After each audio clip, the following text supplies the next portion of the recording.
Okay, good afternoon, everyone. We're going to be getting started with the workshop today. This is for RFA 2020-205, sale financing of affordable family housing developments to be used in conjunction with tax-exempt bonds and non-competitive housing credits. You're here because you have registered for the workshop, which is good. The agenda is on our Florida Housing RFA webpage, and we also have a draft RFA on that webpage as well, too. I'm Marissa Button. I'm the Director of Multifamily Programs for Florida Housing. What we're going to do today is go over the agenda of the what we intend to issue for this RFA. And we'll stop periodically and ask for comments or questions. Before we really get into things, I know we have a panel of Florida Housing folks who are on speaker lines today. So I just want to hand it over for those folks to introduce themselves. And I guess we can start with Kevin Tatro. Good afternoon, everyone. Kevin Tatro here, and I'll be presenting later on in that program. Thanks.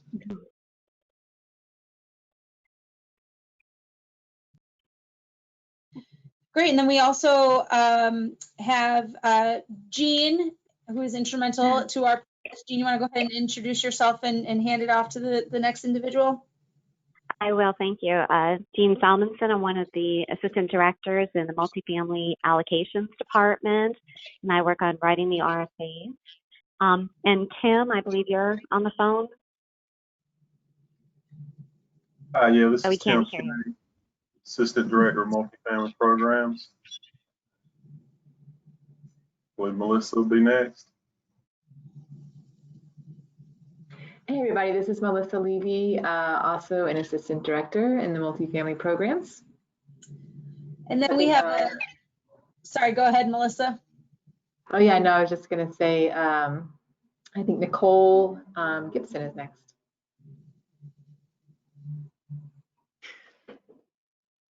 Nicole may not be on the line. This is David Woodward. I'm Federal Programs Manager, and either myself or Nicole will answer any questions about the Housing Trust Fund issues. Thanks a lot, David. And then we also have Deetra Arnold, who will be helping us out on the workshop today, monitoring some of the discussion boards. Deetra, if you want to say hello. Yes, thank you, Marissa. Yes, I will be here to provide assistance. So hello, everyone. Great, thanks. And Joey Evans as well. Hi, thank you, Marissa. Yes, I'm Joey Evans, analyst in the Allocations Department, and I'll be helping with anyone who has questions during their appropriate times. So I'm going to turn it, thanks, Joey. I'm going to turn it back over to Jean to explain to folks. So we've been doing our workshops on this through the GoToMeeting function for the last few of them. And it's a little different if you haven't tuned in with us this way previously. It's a little different than how we've done things on the phone line. So I'm going to turn over to Jean to talk about how you can get yourself teed up for any comments or questions when that time's appropriate. Thanks, Marissa. Yes, this is the webinar function, and there are a few things that are a little different here the way we used to do them when we could all meet or only have the phone line. In fact, here, if you've only called in, you can listen and you'll only get the listen only line though. You won't be able to ask questions if you've only called in. What I do though is I've actually logged in through the computer, and then I'm also using my phone, and therefore you can hear me and I can hear anybody who indicates they have a question. And this is also a recorded line too. I need to say that as well. So in order to open your phone lines, you need to log in, and we can't open your phone line for public comment unless you log in. So we've put the webinar instructions on our website as well to tell you, but I'll just kind of go through it quickly, that once you're logged in, if you look on the right side, you'll see a little hand icon in the top right. And when you click it, you're essentially raising your hand. And then we'll recognize that you have a question during the question and answer sessions throughout this call. We'll have, 2 or 3 of those. There's also a way to type in questions and use the chat feature, but we'd rather you not use that to ask a question about the RFA. We'd rather you use that only if you need to get our attention right away, like, hey, there's a lot of feedback, I can't understand the speaker, something along those lines. So if you have a question about the RFA, we'd rather you use the raise hand feature, so then we can open your phone line during the question and answer session and allow you to speak, and then everybody can hear your question at the same time, and I think that'll work out better. We are using the video portion of the webinar, but if you're only listening on the phone, I just wanted to tell you that what we're using there is just the agenda. So the agenda that's been posted on the RFA website, I'm going to scroll through that so everybody can kind of follow along at the same time. But if you're listening only on the phone, you won't be able to ask questions, you won't be able to see that, but that's all that we're showing at this point. And then we're going to post this recording, which will include the video portion showing the agenda soon. It'll probably be tomorrow, but we'll get that recording posted soon on the RFA webpage, so look for that. Thank you, Marissa. Thanks a lot, Jean. So, all right, we're ready to just jump right in. And as you can see, we've got for those of you who are following along, as Jean said, we've got the agenda there for you to follow along to. And we also do have the initial draft of the RFA posted on the website.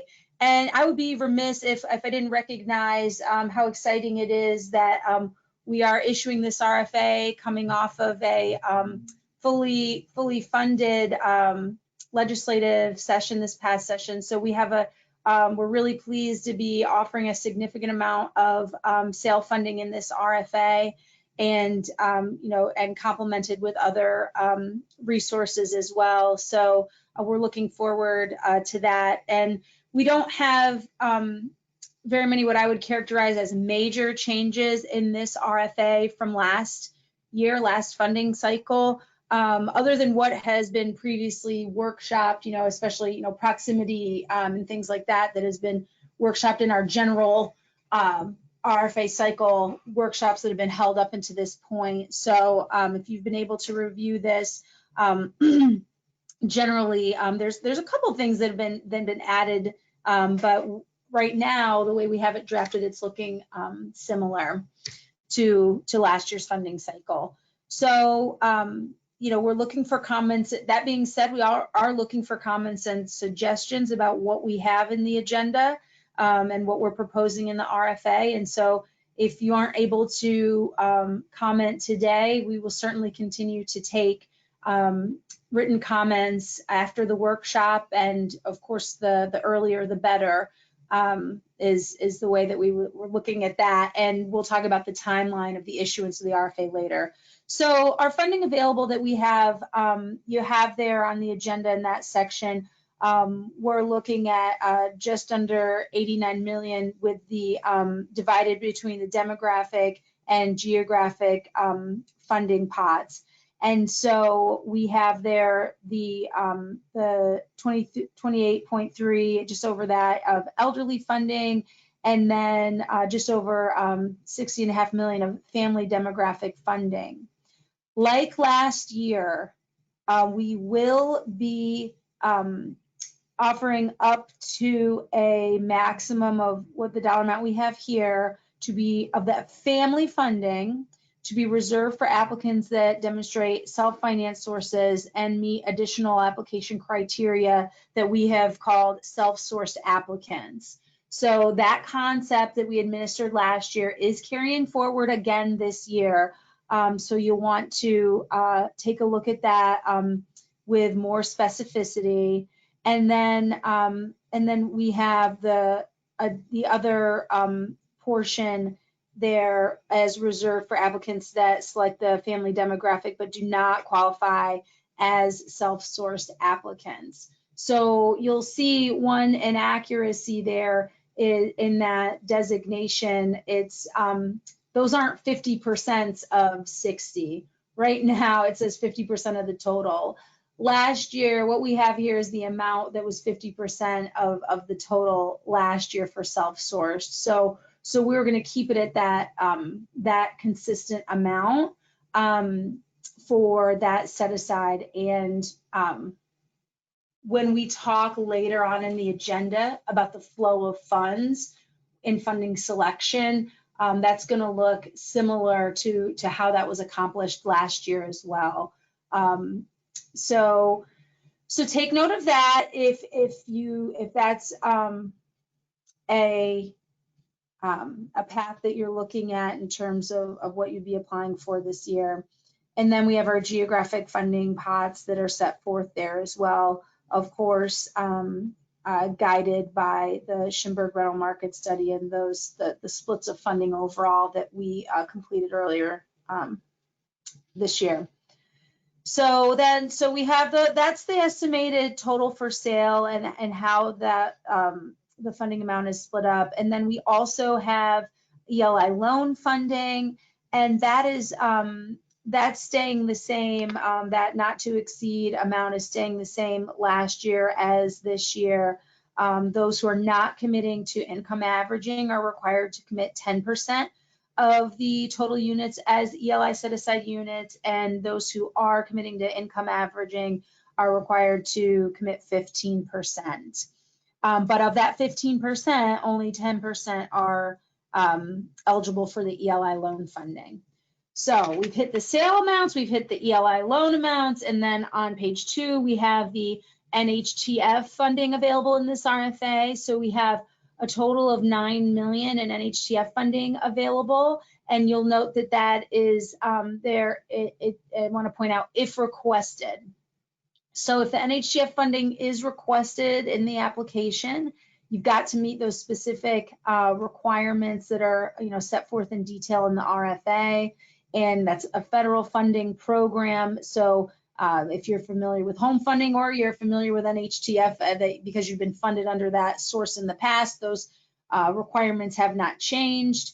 But what we do have to be aware of, and designated nonprofit applicants will not be charged a fee for the environmental review, and we have that set forth there. So again, that is the funding. If you're interested in it, you've got to request it in the application process. And then finally, the last two that shore up the full menu of funding in this RFA is the tax exempt bond financing and our 4% non-competitive housing credits. And so there you have your option of the corporation bonds or the local non-corporation issued tax exempt bonds with the 4% credits. So that gives you a background of the funding resources that have not, changed in theory, though the amounts have changed.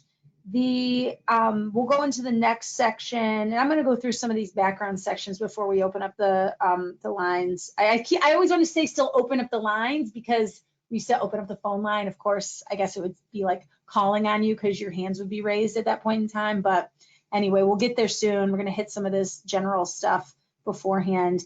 In the outline of the RFA, we have our typical section 1, that introduction section. If you are not familiar with that, it's definitely important to familiarize yourself with that background information, as well as the definitions that are applicable to this RFA. So we have an Exhibit B in the RFA that does have a specific definition section. And then we have our rules of our administrative rules that this RFA falls under that also have definition sections as well. And you can find those applicable rules on the RFA page. We do have made note of some revised definitions. So you'll definitely want to check out Exhibit B regarding the definitions for proximity services. This is, if you've been following the development of the RFA cycle in the previous workshops mentioned there, this is not going to be surprising to you at all, but definitely double check that. We have made an accommodation that those services be in existence and available for the general public as of March 1st, 2020. But if there are issues related to temporary closures or service suspensions due to COVID, we just made that acknowledgement there that may be the case, and we understand that. And then we have added a veteran definition. that is relates to one of the preferences we're going to talk about later, which is something new. But make sure you're aware of that definition when you look at it in conjunction with the veterans preference we're going to talk about later for elderly developments. So section 3 gives more of a background in the RFA procedures and provisions and submission requirements. So everybody should be aware now that we have a fully electronic submission process, and we no longer have a requirement for a hard copy. We will not look at a hard copy if a hard copy is submitted to us. So the application that you upload electronically is your original application that is being scored. The application fee itself may be submitted by check or by wire transfer, and we have those instructions on how to effectuate that in the RFA itself. And this year, if the attachment document that you submit is bookmarked in the PDF, you will receive 5 points. And we have very extensive instructions for how to add bookmarks to PDF documents prior to uploading the application on the RFA webpage itself. So just be aware of that, and that's a way to capture some point value there. So the section 4 of the RFA really goes through the instruction for completing Exhibit A, which is the application itself. You are going to be required to include the applicant certification and acknowledgement form, which is executed by the authorized principal representative, indicating the certification and acknowledgement of the provisions and requirements in the RFA itself. So, the big thing is, you really need to be aware of what you're committing to in this application. And that goes for, self-sourced and non-self-sourced applicants. These are definitive commitments, and it's got to be the individual who you've designated as the authorized principal representative who's executing that form. The next section of the application talks about the demographic commitment. And so this RFA is family and elderly. And but we really want to make sure you understand that self-sourced applicants must select that family demographic commitment. And remember, like I mentioned before, the set aside of that, the funding available for self-sourced applicants is family funding. So that obviously makes sense. And then under demographic commitment, we have a new item, veteran preference in elderly developments in medium and large counties. So I'm just going to go over this a little more. This is a priority of our board, that we recognize the need for veterans housing. And so the way that we're workshopping this and to talk about this with you all is that we would incorporate a veterans preference in the elderly developments in medium and large counties.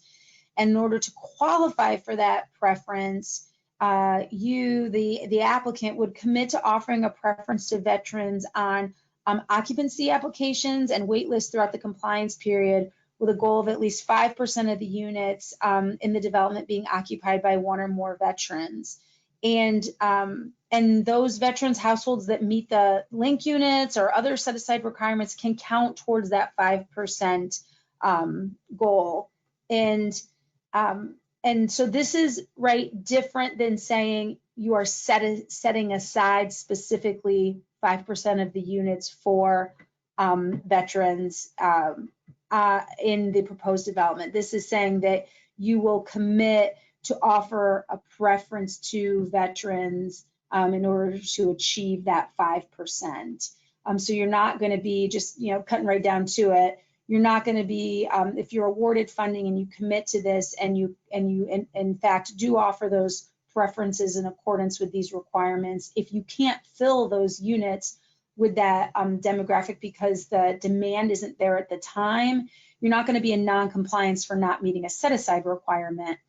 You're going to be in compliance because you are indeed offering that preference through the wait list in the application process. So I just wanted to make note of that differentiation of how we would be administering this. And of course, would be welcome to additional feedback or discussion. And I think many of you out there have some form of this in the way you currently operate.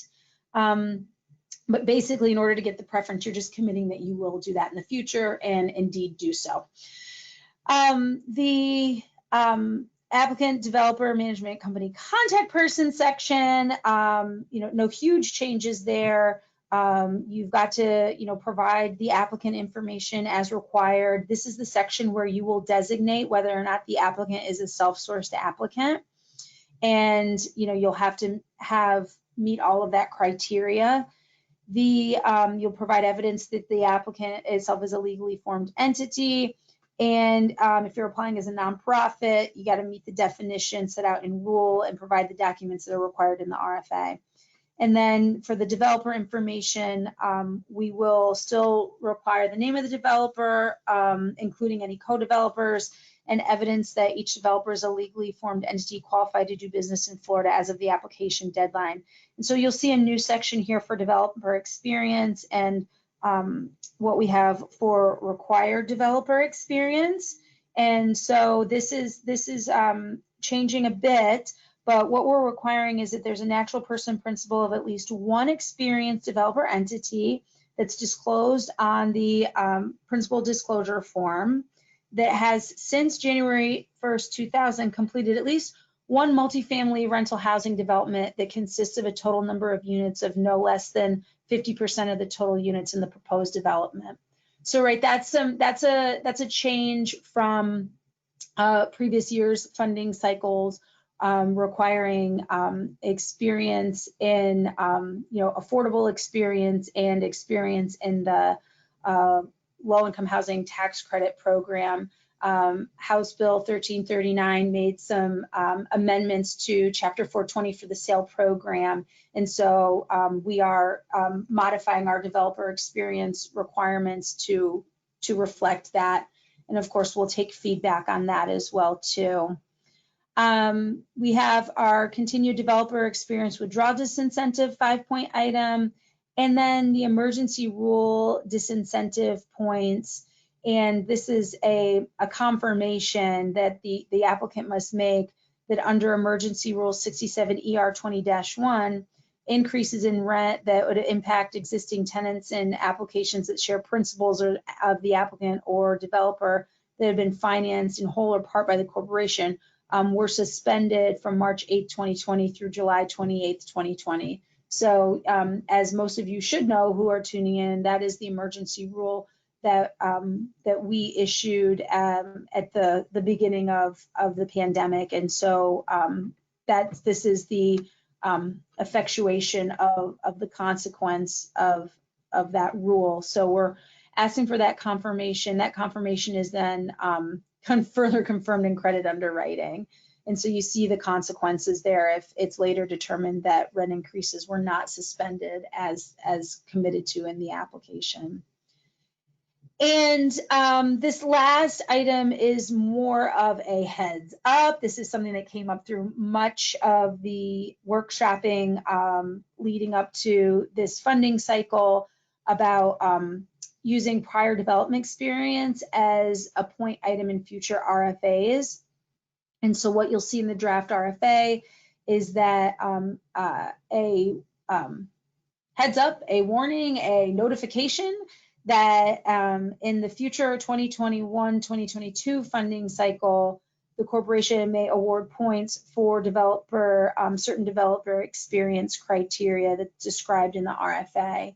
So this is not a point item right now. This is letting you know that in the future RFA cycles, we have some items related to extensions of corporation, deadlines, development deadlines that may result in point consequences in the future funding cycle. But that's not a point item in this RFA as we talk about it. And then, so we just have a couple more sections here, and then I'll break on page 5 before we talk about the location of the development. So we do have, still have the principal disclosure form. It is an eligibility requirement. And we are still offering a point item if applicants upload a principal disclosure form that was stamped approved. And this is what the new part is, stamped approved at least 14 calendar days prior to the application deadline, or stamped received by the corporation at least 14 calendar days prior to the application deadline, and then stamped approved prior to the app deadline.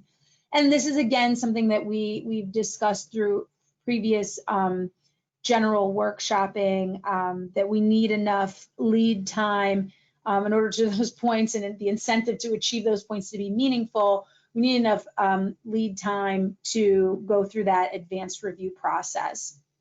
So that information is there. And of course, the advanced review process is available on the RFA webpage if you need to understand additional information about that or have not gone through that process previously.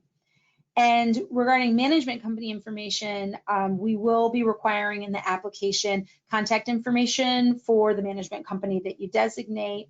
And we do still have our required general management company experience there that has not changed. And I mentioned this earlier, but moving to page 5 of the agenda, you are required to designate an authorized principal representative that has the authority to sign on behalf of the applicant entity, and they have to be the signatory of the applicant certification acknowledgement form and the site control certification form, which we'll talk about a little later.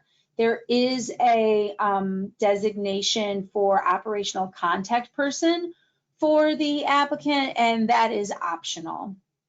So actually, I think that this is probably a great place to stop because that was a lot of introductory information.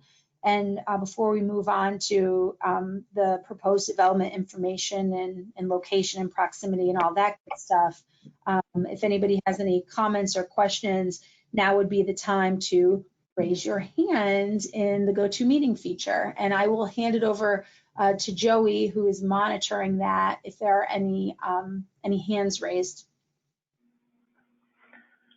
All right, if you've got a question or comment, go ahead and click the hand icon, and I'll be sure to call on you and open up your line.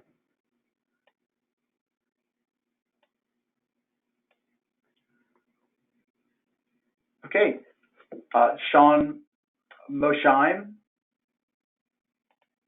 your line is open. I believe you're self-muted. Unmute your line and go ahead. Go ahead, Sean.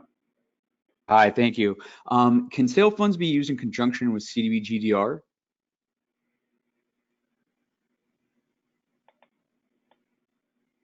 So CDBG, I guess my question to you would be, what form of CDBG-DR funding are you asking about?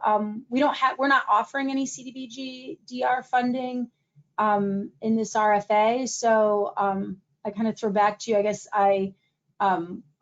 in what context would you be looking to do that? So if you were already awarded CDBG-DR funds through a previous round and we're still looking for some gap financing?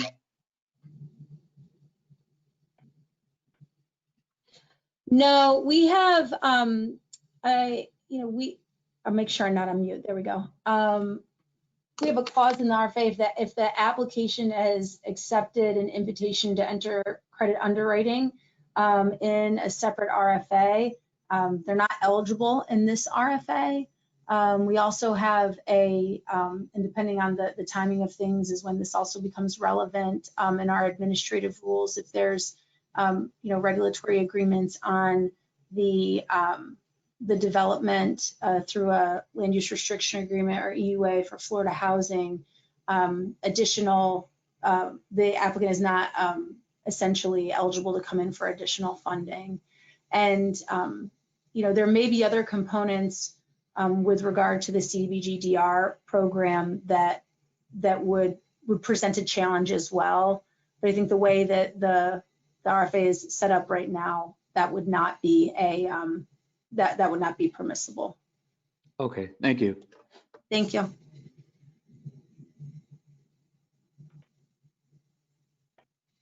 doesn't appear to be any more hands raised at this time, Marissa. Okay, great. Thanks, Joey. We'll move on and jump into the proposed development information, and everybody can take a break from hearing me talk, and I will turn it over to Jean. Thank you, Marissa. Yes, so general proposed development information, of course, some of this, we need the development name and we need the development category. And the development categories are here, along with a reminder that self-sourced applicants must commit to the new construction development category. And then the second asterisk we have here is a reminder that sale funding, we could talk about rehabilitation, but really that's also substantial rehabilitation, and that's a defined term in 6748.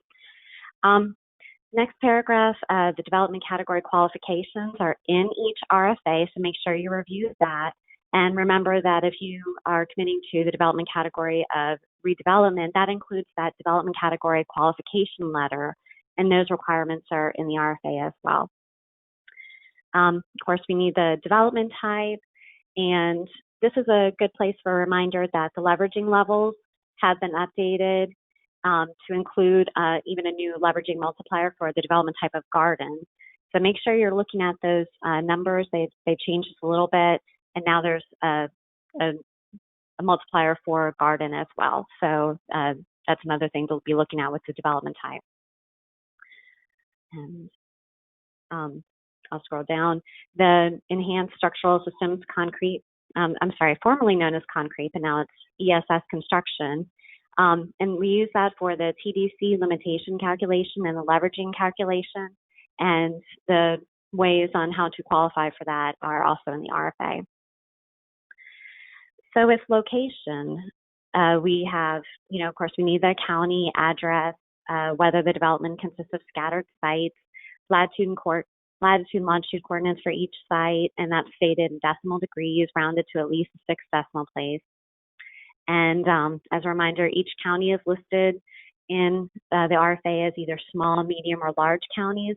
So you'll hear us talk quite a bit in the rest of this agenda about small counties, medium counties, large counties. So look in the RFA to see how that county that you're looking at is listed. So moving on to the proximity section.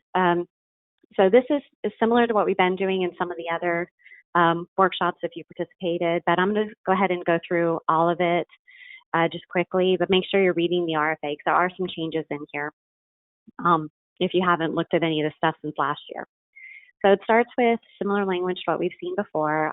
All large county applications must achieve minimum number of transit service points and achieve a minimum number of total proximity points to be eligible for funding. And then small and medium county applications, there's no minimum number of transit service points, but there is that minimum number of total proximity points to be eligible for funding. What's new this year is that in addition to the proximity funding preference, we have a new grocery store preference and community service preference. So we're going to see those in just a minute on this chart. So how do you qualify? Well, this year you can pick all 4 community services: grocery store, school, medical facility, and pharmacy. You can pick them all. We've in the past, you were limited to just 3 of those. But no more choosing. You really can pick all 4 community services. So that means that you can earn up to 22 proximity points, which is 6 points for transit, and then 4 points for each of those 4 services. And that's, again, regardless of your demographic commitment. So in this chart, it's right out of the RFA, and the points for how those points are awarded based on that distance, that's all in Exhibit C, Item 2 of Exhibit C. So make sure to be reviewing that. So this is a big chart, but I try to capture it all. And you'll see this first row, for instance, large county. So you'll see the first couple of columns are the minimum number of transit points you need in order to be eligible for funding. And again, that's not something that's for medium or small counties, and that's why it says not applicable there. In that top row, you also see for large counties, the minimum number of points required to be eligible for funding, minimum number of points to receive that proximity funding preference, which hasn't changed. Then, of course, there's the new grocery store preference, minimum number of points needed for your grocery store. And then the last one, the minimum community service points that must be achieved for 2 community services to receive the community service preference. There's an asterisk there because there's a little bit more explanation below the chart. To qualify for that community service preference, you must achieve a minimum number of 6.5 proximity points based on the actual proximity points for the 2 highest community services. So if your proximity points for 2 community services do not achieve that minimum number of 6.5 proximity points, you won't qualify for that preference. So the mandatory distance requirement, of course, we've had this before. The RFA outlines how applications can meet the mandatory distance requirements automatically through you first have to qualify for the development category of redevelopment or rehabilitation. And then there's some other requirements in the RFA as well, so you can check that out. If you're not eligible for automatic qualification, you need to qualify only by qualifying if the distance between the development location point and the scattered site that serve the same demographic group as your proposed development are at least the distance stated below. The distance is stated below. And you'll see a chart here, it's right out of the RFA. And you'll need to make sure that you are outside of those distances if you don't qualify automatically. It says on the agenda that a draft of the proximity list has been posted to the RFA webpage, but that's now in final form. So you'll see that final proximity list with the properties on the proximity list. That's all been posted, as well as the mapping layers have been posted to our mapping software. So make sure to review that. So LDA is something that's scored in this RFA. It only affects Glades, Madison, and Sumter County. And if you have a development that you're proposing in one of those 3 counties, you'll need to review the LDA conditions outlined in the RFA to see if you can still be eligible to apply. If you've seen a listserv that had more than just those 3 counties on it for LDA, that's what this note is about. There were some other counties that were described as LDA for farm worker. So when we do our next farm worker RFA, that's where those counties will come into play. But for now, for this RFA, it's just Glades, Madison, and Sumter. And I'm going to go through one more section. We're going to get a lot of information in section 6 here, but then we'll pause for questions again. So number of buildings and units, we need the number of units. All buildings must consist of at least 5 units per building, and that's confirmed in credit underwriting. There's a minimum number of 30 units, and the maximum total numbers are stated here. They're stated in the RFA. I'm not going to spend a lot of time reviewing those. They're broken out by demographic and even by county, so make sure to review those. We'll also need the breakdown of the number of units that are new construction or rehab. And if your development category is rehabilitation with or without acquisition, you'll have to tell us about any existing units on the development site and occupancy status of those units. Okay, so set aside commitments. There's a lot of information here. So the first thing I want to say is very little has changed since last year. I'm going to go through it quickly, but very little has changed last year. I think the only difference is that NHTF, if you're committing to NHTF and you're in a large county, we've changed the number of units to 5 units this year. Last year, I believe it was 4, I believe. But everything's the same. I'm going to hit the highlights, but just make sure you read this section in the RFA carefully. There are examples provided there. There are a lot of different kinds of units here. But if you follow the RFA, you can compare it to Exhibit A. You can read through the examples in the RFA. We even have already posted the draft ELI and NHTF worksheet. There's a pro forma posted, and that includes the average income worksheet in the back. So please review all that information. But for today, we're going to go through the highlights. So it starts with the total income set aside units, and of course, this language is probably familiar. This starts on page 32 of the RFA, and it begins with for non-average income applicants. It mentions here demographic commitment of family, elderly, non-ALF, and person with a disability. That's a holdover from the preservation agenda that I copied, and I apologize for that. But at least 80% of the units have to be set aside 60% or less. And then paragraph C talks about average income, where it's at least 80% of the total units must be set aside at 80% AMI or less, with the average AMI of all those set aside units at 60%, at or below 60% AMI. And then for ALF, at least 50% of the total units must be set aside at 60% AMI or less. For ELI, this is where we're going to see some distinctions between self-sourced applicants and non-self-sourced applicants, and then in addition, differences between average income and non-average income. And this is in the RFA. Again, please review it there, but let's just go through some highlights. The ELI set-aside unit requirements for proposed developments from non-self-sourced applicants is first here, and this is our, usual language. If the average income test is not selected and the proposed development is not LDA, the applicant must set aside at least 10% of the total units for ELI households. If the proposed development is LDA, the applicant must set aside at least 30% of the total units for ELI households, and those AMIs are in the RFA. If the average income test is selected and the proposed development is not LDA, then it's a 15% commitment for ELI households, and those ELI units must be set aside at 30% AMI and below. And again, if it's LDA, it has to be 30% of the total units for ELI. Then the next paragraph describes self-sourced applicants. The set-aside requirements for self-sourced applicants that did not select the average income test. If the average income test is not selected, the applicant must set aside at least 5% of the total units below 50% AMI. Notice I didn't say at or below, I just said below. So these units aren't required to be set aside for ELI households.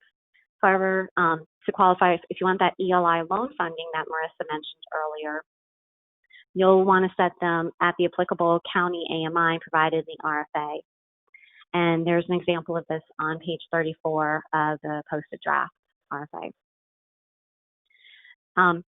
If the set-aside unit requirements for self-sourced applicants that did select the average income test, if the average income test is selected, the applicant must set aside at least 5% of the total units below 50% AMI. Again, I didn't say at or below, I just said below.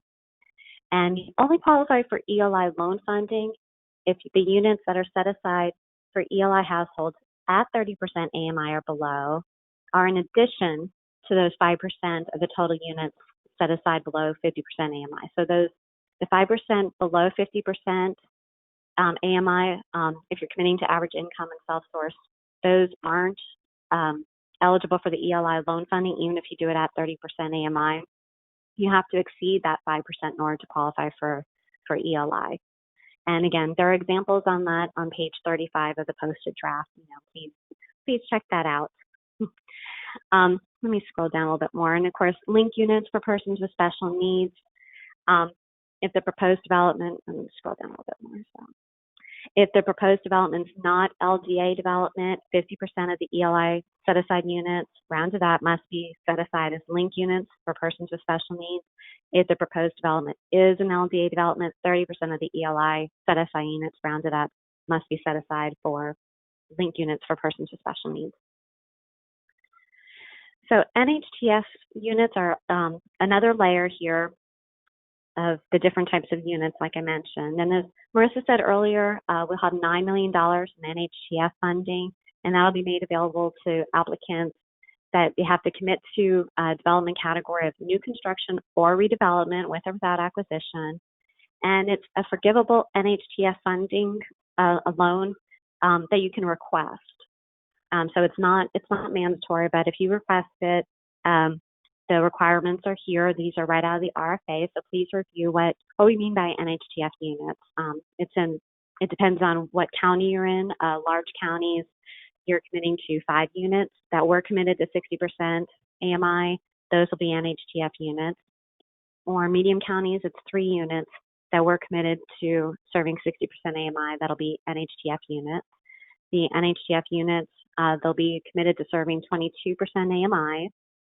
They'll be set aside as link units for persons with special needs, and who are referred by a corporation designated special needs household referral agency.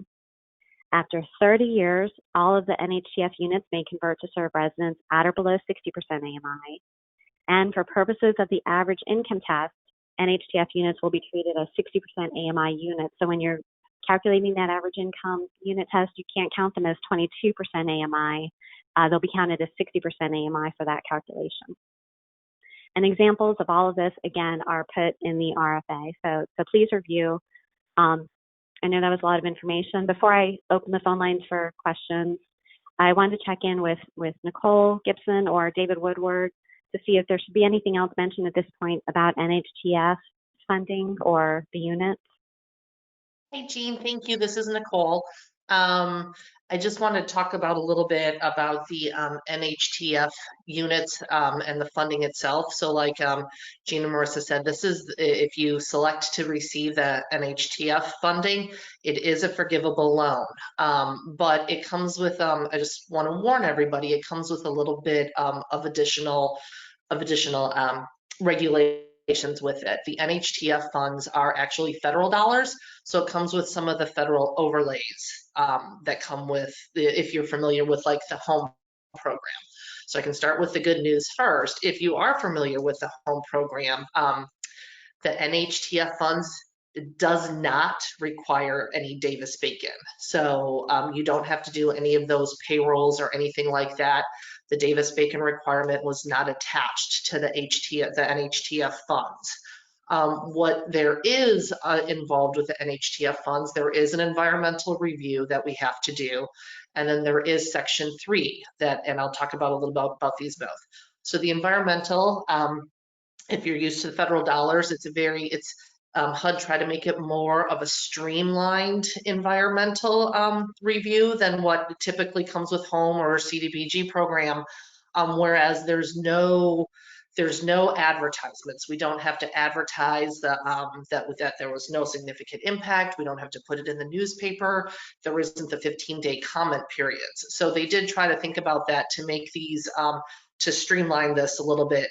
But what happened with that is, since you can't do any advertising, you can't, if you're in a wetland, typically you would do what's called an 8-step process, and you go through this whole, literally 8 steps, and you'd advertise your determination after. Since we can't do that, there's no advertising, there's no ability to put these funds if their development is going to occur in wetlands. So that means if any of your footprint of the building was going to disturb, fill, anything of the wetlands, the NHTF units cannot be used there. The NHTF funds cannot be used there. We're not allowed to impact any wetlands on your property with these funds. So just really be cautious about that. Look at your property, look at the maps, make sure that there isn't any wetlands where you were going to put the footprint of the units or anything else with the development that might impact a wetland on your property. Additionally, there are what's called Section 3 requirements. And Section 3, what it is in a nutshell, if your federal action, i.e. taking, using federal funds to build your development, causes you to create a position. It's create a position or fill a position, and depending on who you talk to at HUD, I believe the regs say if it causes you to create a position, you must look to try to fill it from a Section 3 eligible residence in the area, meaning more of a low income resident from the area that you're building in. And there's methods to go about this where you have to provide a Section 3 plan, and if you do intend to fill positions, there are steps that you have to take to show that you try to fill that position from any of the Section 3 eligible residents from the area. So that is provided, I believe it was provided, some information was provided with the webinar. If not, we'll make sure it gets it up there. But it's just something for you to think about, that you might have to go, if there's a position you need to fill, you might need to do a little bit further to make sure, or document your steps that you took to try to take to fill it from an eligible resident in the area. That's really kind of my spiel on what I want to talk about on the federal requirements for the NHTF units. And Jean, before you start, can I ask Nicole one more thing about the environmental? Go ahead. All right. So on the wetlands, if I recall, even if somebody prior to the applicant filled in a wetlands, they are still considered to be wetlands. Is that correct? I think we had that in a prior applicant. I thought, let me look into it. I thought that applicant was planning to fill the wetlands, not that it was already done. Okay, all right, just want to make sure, just in case. Yes, no, if it's considered a wetland, I believe the rule is that the development that we're funding can't do anything to it. Gotcha. All right, thank you. Thanks, guys.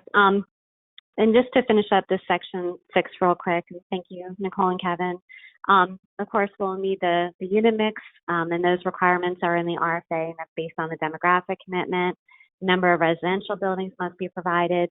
Compliance period, all that's said on the agenda is that applicants are required to set aside units for 50 years.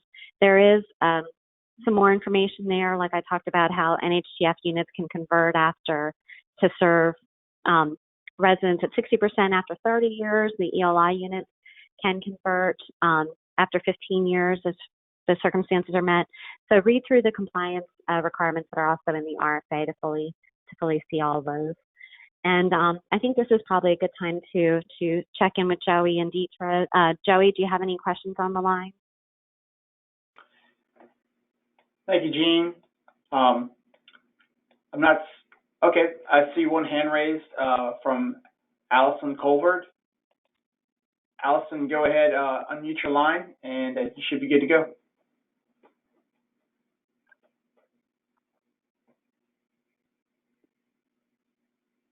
Allison, I can't hear you. Allison, I believe your line is self-muted.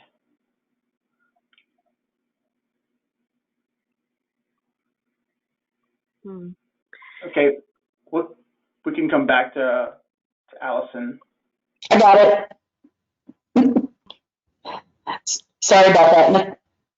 Nicole, if you can advise with respect to the wetland units, if part of your property is on wetlands, but not impacting them, like your footprint is not on them, that is still acceptable under these units. Is that correct?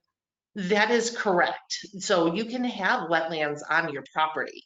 You just can't do anything to them. Is basically the way that goes. All right, thank you very much.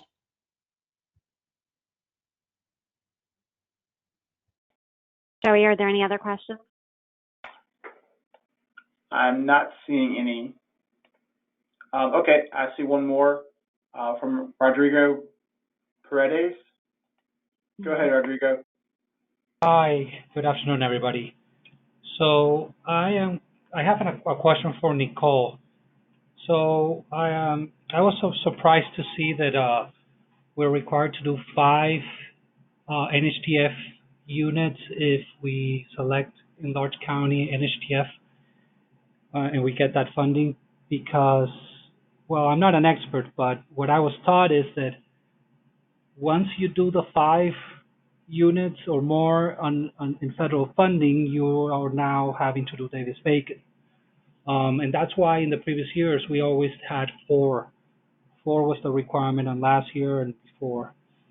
So I'm not sure if 5 would trigger Davis-Bacon, and it could be a big amount of construction costs. So is that something you can double verify? Well, I'll let you know, there is no Davis-Bacon. It doesn't matter the amount of units that you do with NHTF. There's no Davis-Bacon attached to it at all. And 5 units is, I believe, the CDBG. It's actually under 12 units for home. Anyway, so 11 units and under for home, you don't have to do Davis-Bacon either. But it is not. You could have 40 NHTF units and you wouldn't have to do Davis-Bacon. Okay. That makes sense. I mean, I'm not an expert again, so I'll trust you. Thank you. Joey, is there anything else? No, ma'am. All right, and Deetra, I know you've been helping us look at the chat feature, yeah, but I believe you're sending anybody that might come in that way through to the raising their hand. So do you have anything else? There are currently no questions in the questions queue right now, Jean, nor in the chat. Thank you so much. You're welcome. Okay. Marissa, did you want to talk about the next topic? Sure, I will jump in. So we're at the bottom of page 9, as you can see, for the readiness to proceed portion of the RFA. So we are continuing with the requirement for the past couple years of the use of a site control form to be submitted. It must be signed by the authorized principal representative and submitted with the site control documentation. And those forms by which, or methods, or I guess I would say, by which an applicant demonstrates site control have not changed. It's the eligible contract, deed, and or lease. So you can look at the language of the RFA to drill down into the requirements of those. And then we do have some new components to the ability to proceed forms. So we do have new versions, the 620 ability to proceed forms for zoning, water and sewer package treatment, septic are provided on the RFA website. You must use these forms with the application. There's a version 820 ability to proceed forms for electricity and roads. Those forms will be submitted during credit underwriting. So where those forms for electricity and roads in previous years have been required to be submitted with the application itself, we are pushing those forms to submission in the credit underwriting process. The old ability to proceed forms, version 818, will not be accepted. So don't make a huge mistake in your application submission by submitting old forms. Submit the forms that you're supposed to submit. So moving on to page 10 on the construction features, just have a few notes here. The proposed developments that are coming in with new construction or redevelopment must select one of the green building certification programs, and developments with the category of rehab must select enough additional green building features so that the total point value equals 10 points. We are years now, plural, into the implementation of our capital needs assessment process that we include for developments that are seeking competitive resources and are rehabilitation, that involve any rehabilitation. And so obviously that is a component of this RFA. So if you're coming in with a development that has any rehab involved in it, you will be required to go through that CNA process, and you should familiarize yourself with that process set forth in Exhibit F. The Capital Needs Assessment Guide is also on our website. So, excuse me, make sure to check that out and get a good understanding of your proposed development and its ability to successfully complete that process. I just wanted to mention a couple other items regarding construction features, and this is specifically in Section 8 of the RFA itself. We do have, and this is not changed at what I'm going to talk about. I just want to make sure that folks understand and are aware of it, that the heightened requirements we have for all developments. And so bear with me, because I've got both screens going while I talk to you, and I have the RFA itself, the draft, the 820 draft in front of me. So I'm going to page 51 in that, 49 I should say, starts the construction feature section. and it references, you know, the requirements, and it has the requirement for federal requirements and state building code requirements for all developments. Those have not changed, and that's in subpart A of that. And then we have our general features requirements for all proposed developments. And those, in large part, are the same as they've previously been as well. And then in part C, we have the required accessibility features, and it says regardless of the age of the development.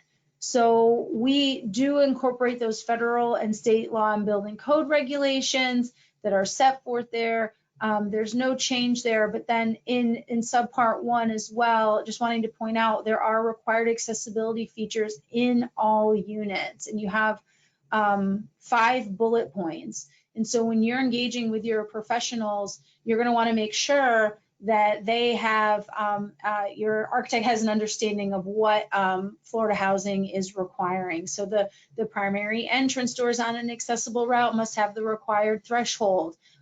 Door handle, lever door handles requirements, the midpoint on light switches and thermostats, and cabinet drawer handles, like all of those things just to be aware of. And then we do have, in addition to the 5% mobility requirement, that there must be, for family developments, reinforced walls for future installation of horizontal grab bars in place around the tub, shower, and toilet. And it says, or corporation approved alternative approach for grab bar installation. And what is different here is that we also, our change from last year is that we are clarifying any alternative approach will only be considered by the corporation for rehabilitation units. If you are building new construction, you need to be able to comply with the 2010 ADA standards for accessible design. We've gone through a period of accommodations being requested about this, and in our position at this point, we're making clear in the RFA, if you're dealing with a rehab and indeed there is a substantiation for why an alternative approach is necessary, we'll consider that. But the default for new construction is that you're providing what is required in the ADA standards for accessible design. And those you should be talking again with your architect about. So I just wanted to point those items out. And then in resident programs, the next item on the agenda, we just have set forth the based on whatever demographic you're designating, providing at least 3 resident programs that are relative to those demographics. And there's no changes there in the provision of resident programs. And I think in the interest of moving forward with time, I'm going to turn it over to Kevin to go over funding funding and local government contribution before we stop for a break for any questions or comments before going into ranking and funding selection, all that good stuff. So Kevin? Thanks, Marissa. And getting back to a portion of Rodrigo's question about the number of NHTF units, we pretty much select a number based on anticipated awards and locations in order for us to fully fund the NHTF pool made available in the RFA, and with the intent of trying to get as close to the maximum funding limits as possible. So we kind of go through a process to estimate that. So this year with more NHTF funds, we raised it from 4 to 5 units. So that's how I got there. So on section 10 funding here on the agenda, the sale stuff is, as far as limits, are the same as last year's. So on the first bullet is a per unit limit. For self-source applicants, the limit is $30,000, and for non-self-source, it is $70,000. The self-source $30,000 limit can be further reduced based upon permanent sources that cause reduction in maximum sale request amounts, which is a defined term and is probably the longest defined term we've ever had. But I would definitely, check the definition section in the RFA for that. But those are basically anything that's not Florida housing funds or normal first mortgage sources of funding, or deferred fees, or seller financing for the acquisition of the property. The per development limits is 7 million for large counties. For new construction or redevelopment, it is 6 million for small or medium counties with new construction or redevelopment, and it is 5 million for any development that is a rehab with or without acquisition. And we do have a percent limit of TDC. The maximum is 25%. If less than 5% of the total units are ELI, which can go to 35% if at least 5% of the units are ELI set aside units. So that's a statutory limitation, and then part of the rule as well. So that's how that, so we have all three things: a per unit, per development, and a percent of TDC for limits. The eligible sale loan request amount minimum for Miami-Dade. This agenda does say $250,000, but it's a mistake. It's $3 million. The 250 actually is the local government contribution number. So the agenda should state that the Miami-Dade County applications must reflect a minimum sale loan request amount of $3 million. And of course, if you don't hit $3 million, it will not be eligible for funding. And that's not a net present value or calculation. It's a straight number there for 3 million for the sale. The ELI, I think Marissa did go over this. There's a per unit number listed by county and by number of bedrooms out there, and there's a total of 600,000 maximum for that. And bullet 2 here does mention a maximum determination worksheet available on the website, but it's referring to last year's RFA, so it should be the 2020-205 ELI maximum and NHTF determination worksheet. And due to the number of ways you have to calculate minimum ELI, I would highly recommend you use that worksheet. That worksheet, as it mentions, it also can help you with NHTF amounts that you can probably expect. Now that template though only calculates the minimums provided based upon the where you're located, and I'll get to that later on the NHTF funding. But there's a minimum based upon geographic, and there's maximums based upon development type, and sometimes the maximums are less than the minimums. So unfortunately, the maximums are set in our consolidated plan and cannot be changed, and so everything is subject to the maximums. For the NHTF funding, you have to select new construction or redevelopment in order to qualify for this. Of course, you have to let us know you want the funds as well. Large county will be 5 units, medium counties will be 3 units. And the term is 0% for 30 years, and which time it is forgiven. Since we don't know the exact dollar amount yet to be funded, we do not count NHTF funds in the development cost pro forma. You have to assume that you go in with 60% AMI units for your financing, and if you do get NHTF funds, they get purchased down to 22%. The minimum awards per unit are listed on pages 31 and 168 of the RFA, a draft that's out there now. And then pages 169 to 170 list the maximums, and just make sure that you're aware that the maximums can be less than the minimums. the maximums do take hold. And there's also a process in case we have the ability to fund more than the minimums when maximums are greater. And we do hopefully can award more than the minimum amount. Other things available in the RFA are our tax exempt bonds. And of course, you can go to a local authorities to get their tax exempt bonds as well. We offer non-competitive 4% credits. The developer fee for these transactions, as with all bond transactions, is 18%. It is 18% of development cost, and development cost is a rule-defined term. So please, review that on that one as well. The per unit construction funding preference is in play for these selection process.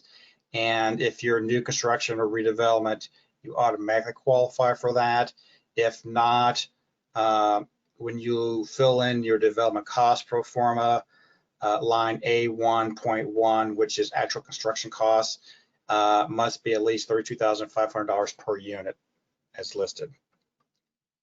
And then going on to the local government contributions, with the exception of Miami-Dade County, any transaction that comes in with a development category of substantial rehab with or without acquisition automatically qualifies for the 5 points.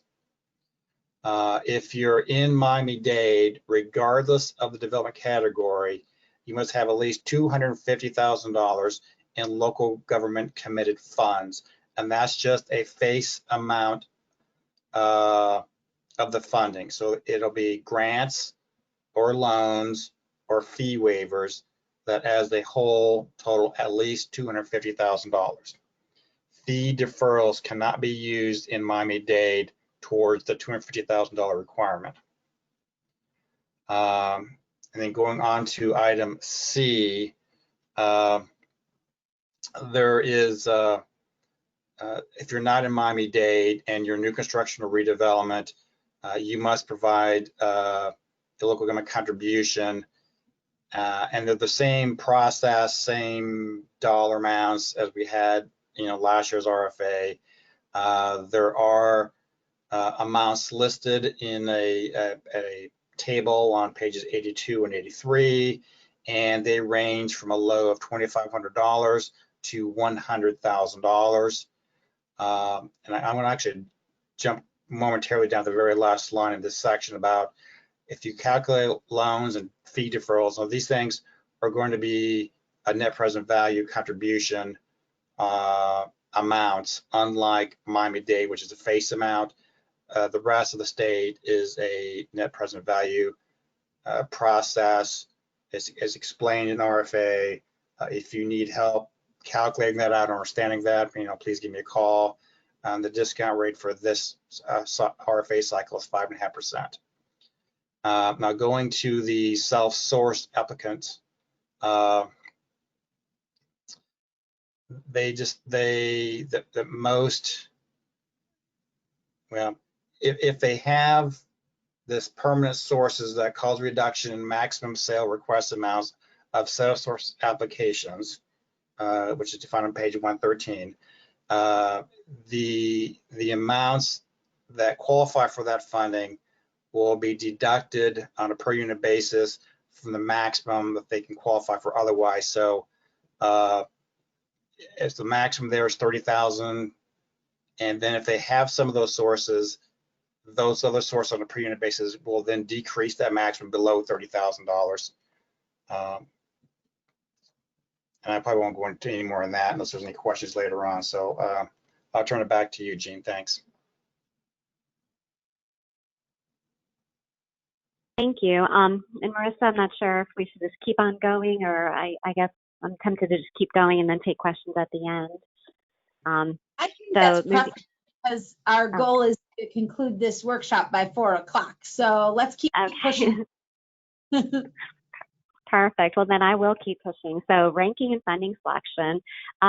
It starts with another breakdown of the demographic funding and geographic funding available that Marissa discussed. And that's important. When we're funding these, selecting these applications for funding, Every application will have a demographic commitment and a geographic breakdown, either small, medium, or large. So each time we're selecting an application for funding, we're going to deduct that amount from the different pots of money. So if it's a family self-sourced applicant in a medium county, we're deducting it from that self-sourced pot of money, also the medium county pot of money. And that's what this paragraph below the geographic funding available means. That in order for an application to be selected for funding, for it to meet those funding tests, there must be enough of the applicable demographic funding and geographic funding available to fully fund the applicant's total sale request amount. And that's not only the sale request amount, but also the ELI, which is part of the sale request amount as well. So it's the sale plus ELI. There has to be enough funding in that pot for both the geographic and demographic funding in order to have it meet the funding test. There are also goals in this application, just to go through those really quickly. These are mostly the same from last year. Now we have that preference that Marissa discussed about the veterans preference.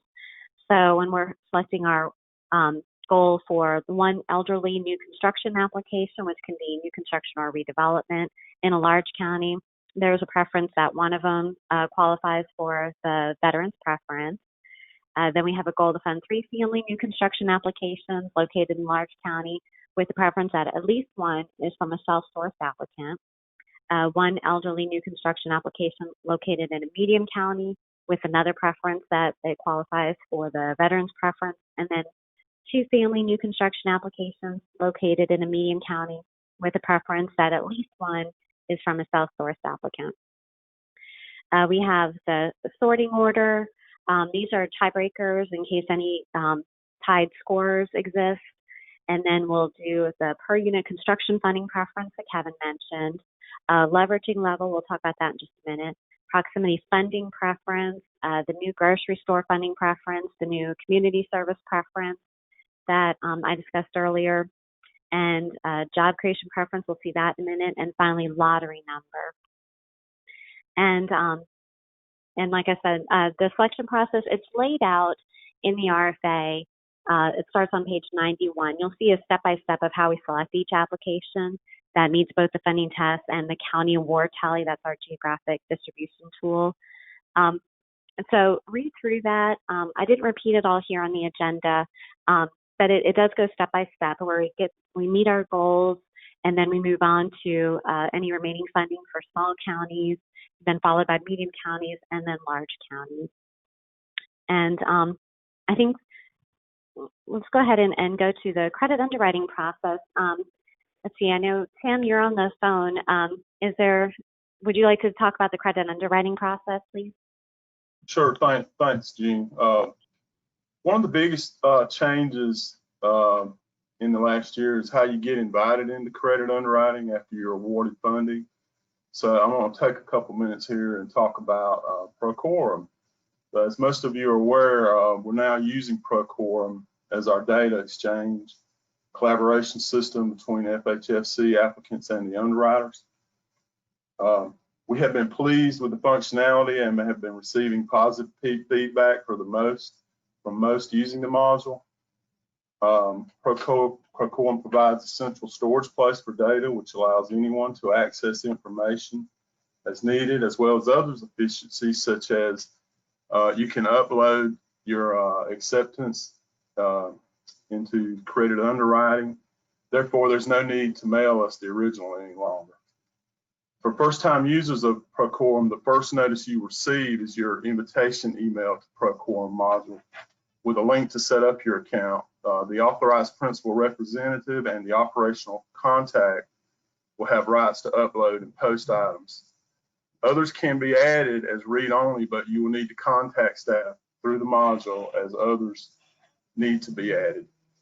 We have a very useful training called Procorum 101 Quick Reference Slideshow, which is available on the main FHFC homepage under Multifamily Programs, which will guide you through the process of setting up your account and navigating the Work Center. Or you can feel free to reach out to staff and we can assist you with the process. One last thing on Procorum is that we use the module to capture communication. So we request that you use the module as whenever possible when you're communicating with staff. After invitation to underwriting, please be prepared to provide the 7 and 21-day items as listed in Exhibit D timeline. If for some reason you're having problems submitting any of the items, please let us know as soon as possible. Applicant changes, just a reminder that the applicant entity cannot be changed in any way until after the closing of the loans. There's some changes, credit underwriting, changes to subcontractor limitations have increased for contractors that deliver the shell. Per the rule, shells of buildings less than 5 stories and have up to 25% of construction cost in subcontract. Shells of buildings 5 stories or more may have up to 31% of construction cost in subcontract. Shells of developments located in the Keys may have up to 31% construction cost in a subcontract. And one other change on subcontractor limitations is subcontractors who perform work on both the HVAC and electrical components of a building of at least 7 stories may have up to 31% of the construction cost in the subcontract. So that's all I have today. Nicole, do you have anything for applicants that are requesting NHTF funding? No, Tim, thank you. I don't have any further to add. Okay, thanks, Nicole. Back to you, Jean. All right, thanks, guys. So yes, I'd like to just kind of run through what you can see in the RFA, just a little breakdown. So the exhibits to the RFA, Exhibit A is the actual application. Exhibit B, Marissa said many definitions really are in Rule 6748, Rule 6721, 6760.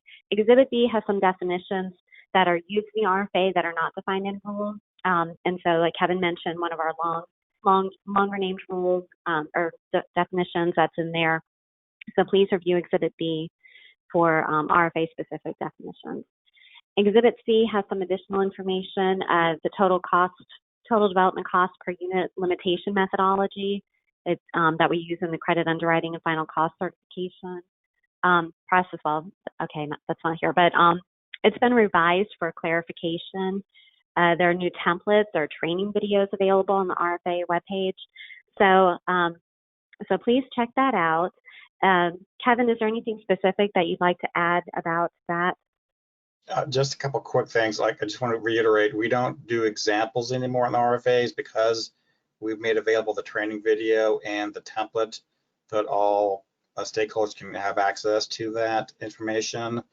And of course, the rehab process for a TDC per unit limitation has been changed to also not count building acquisition or land acquisition costs. And if you notice the listserv that came out yesterday, I do have to change the posted development cost performers on our website. Although the new numbers are in there, it does not take into the account of deducting the building acquisition costs. So by end of day tomorrow, we'll have updated forms posted for that. Thank you, Jean. Thanks, Kevin. Also in Exhibit C, you'll see the transit and community service scoring charts, how to calculate how many points each service will get. That's in Exhibit C. The revised multipliers that are part of the leveraging level classification methodology, that's there. The leveraging level classification methodology, that's unique to this RFA. And here are some of the differences here, how we divide all eligible applications into 3 lists, separating rehabilitation applications from self-sourced applications, and then remaining applications proposing new construction and redevelopment. That's all, in the RFA. And that's been the same from last year. And here we have the 5 different levels and how they're calculated.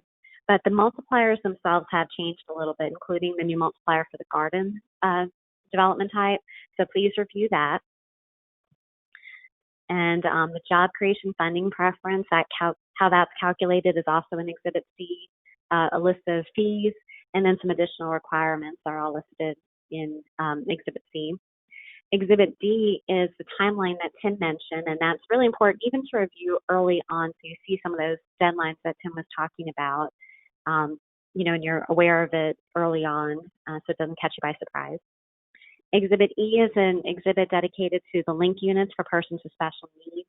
Exhibit F is dedicated to the rehabilitation scoping process with a capital needs assessment. Exhibit G, the tenant application and selection requirements. Exhibit H, the credit underwriting procedures for ELI loans. And Exhibit I, credit underwriting procedures for the NHTF forgivable loan. We also have just some additional other information. If you have a question today, we're about to open the phone lines again, check in with Joey today. But if you have questions later, of course, you can send in public comments. There's a public comment link on each RFA webpage for viewing and submitting public comments received. And there's one on this RFA webpage as well. Even after the RFA gets issued, you can send in questions. There's an email address that's specific to this RFA, and you can send in questions to that. And there are dates outlined in the RFA, how long we accept those questions. And when we take all those questions, we prepare one document with those questions and also put in answers, and we post that document and make that available on the RFA webpage. And here's the expected timeline. We'll be issuing this RFA. We're expecting to do that on October 15th. So it's about a month from now. But please, if you have comments or suggestions, if we can get those sooner rather than later, it gives us more time to consider those changes. And then the due date, I don't have the exact dates yet, but that'll be coming up about a month later, the review committee meeting, and taking everything to the board in 2021. I wanted to check in with Florida housing people. Is there anything else that anybody would like to add now before we open up the line for questions again? Hearing none, we'll turn it over to Joey. Joey, do we have any other questions on the line? Okay, Jean, thank you. Yes, we've got a question from Jordan Davis. Jordan, go ahead.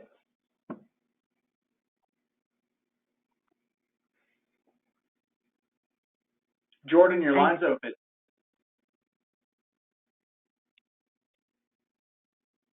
All right.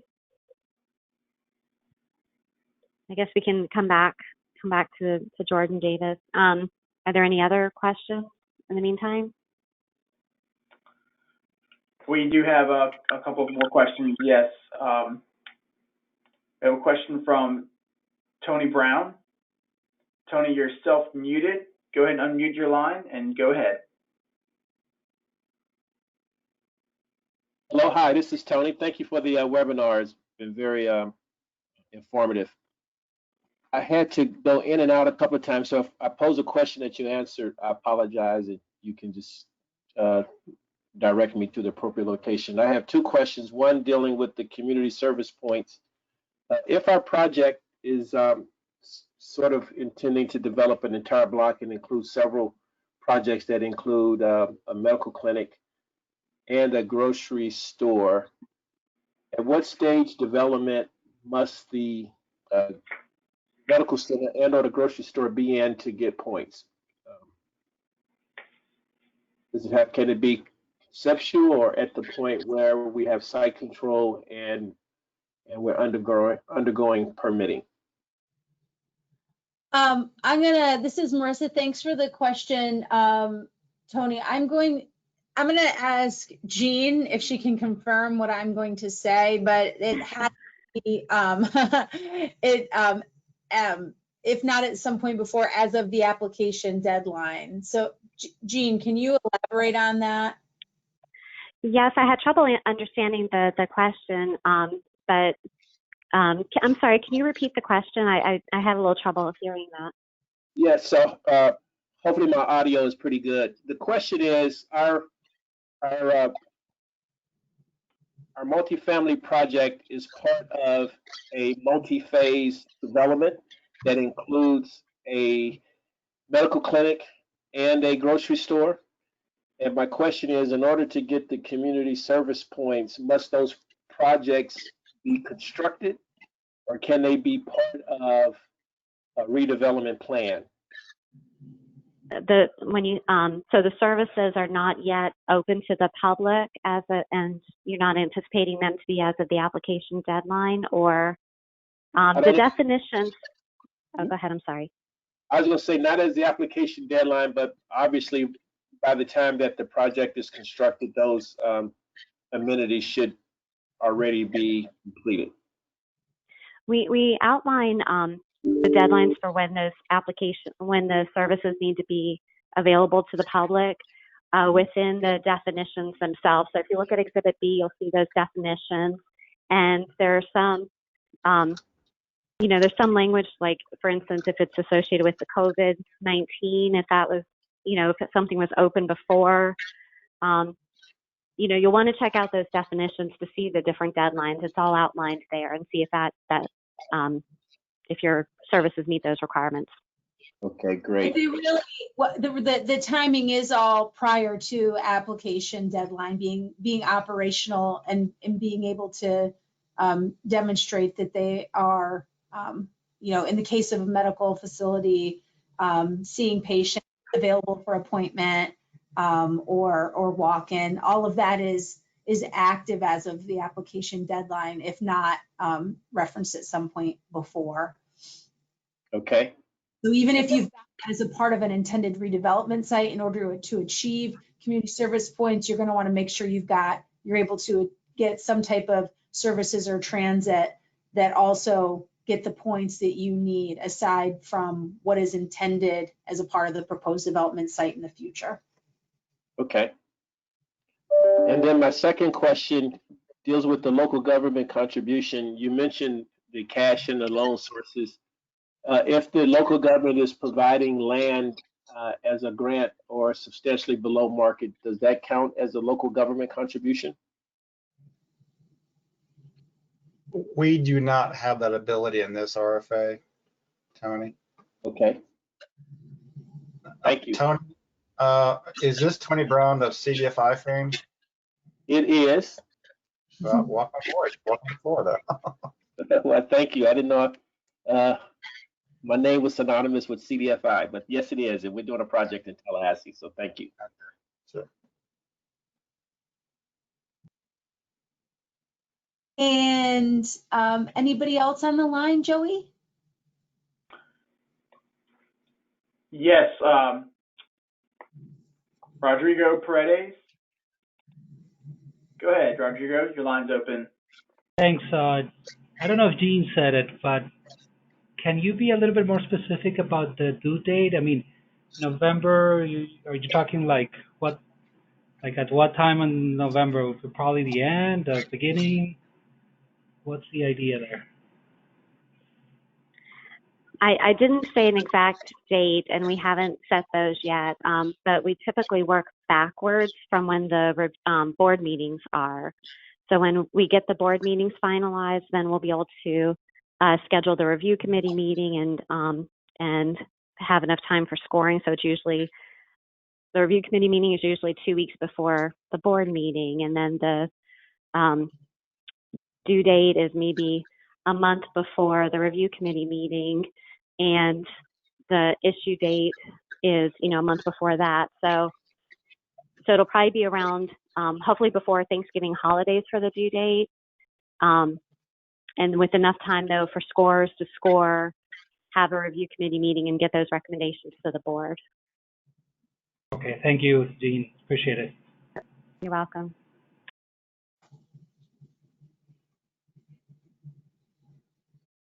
Joey, are there any other questions on the line? There are no other hands raised at this time. Okay. Well, thanks, Jean. And unless you had anything else, that will conclude the workshop. Please go out and take a look at the draft RFA that's out there. As always, we appreciate outside set of eyes, because we've got a ton of folks internally looking at the documents. If you notice some things that and that may not even be substantive, but they're just things that are typos or something, we're always happy to look at those as well. But we're also very eager to receive any other type of substantive comments about the RFA. And to Rodrigo's point, we do look forward to getting a due date set forth for you all very soon, as we understand what the upcoming meeting schedule is going to look like. So it's not lost on us that you all have plans that you're trying to set up for for the end of the year, and scheduling and things like that as well too. So we are mindful of that, and we'll update by listserv accordingly. So thank you everyone for your participation today. And as we said, you can submit public comments. You can send them to myself, Jean, anybody at Florida Housing. It will funnel back to all of our reviews. So we will look forward to any feedback that you all have. And with that, we'll conclude the workshop. Thank you, everyone.